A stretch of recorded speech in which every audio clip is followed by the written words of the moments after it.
Serial killer में first time कैसा उनके दिमाग में स्विच आता है जब वो फर्स्ट टाइम क्राइम करते हैं? क्योंकि जैसे अगर आपने बोला कि इतने 35 मर्डर कर दिए, राइट, 5-6 बार मर्डर कर दिया, सीरियल किलर बन गए, उनको पता तो तब चलेगा ना कि जब फर्स्ट टाइम वो किल करेंगे कि अरे मुझे इसमें मज़ा आता है।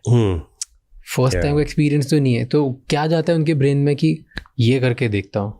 ओके, बचपन में, यंगर डेज में, अराउंड 7-8 ईयर्स में ऑब्सेशन आ जाता है।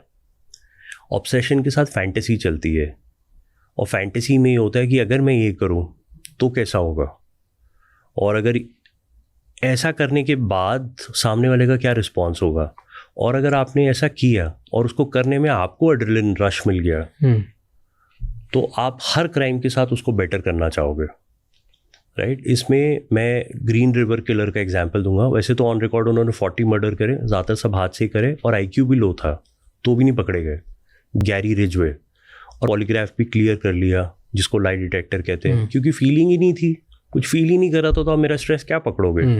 एनीवे, बचपन से उनको वो फैंटेसी, वो ऑब्सेशन धीरे धीरे करके बढ़ता रहा। फिर उनका मारूंगा किसी को, वो एनिमल पे ट्राई होता है पहले, वो एनिमल पे मारने के बाद फिर ग्रेजुएशन होती है कि मैं किसी ह्यूमन पे ट्राई करता हूँ।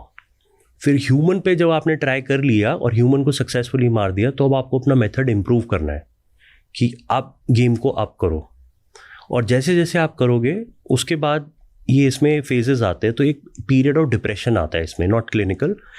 मारने के बाद अब आप बिल्कुल गिव अप करना चाहते हो, लेकिन फिर कुछ टाइम के बाद आपको हाई चाहिए, तो फिर आप हंट करोगे कि मुझे फिर एक ढूंढना है अपना सब्जेक्ट, और फिर उसको मारने के बाद फिर आप उस साइकिल से गुजरोगे और फिर एक डिप्रेशन आएगा। तो वो ऑब्सेशन, वो फैंटेसी, फिर वो एड्रेनलिन रश, और फिर लास्ट में जाके वो डिप्रेशन, और फिर वो गैप, और फिर उसके बाद फिर अटैक।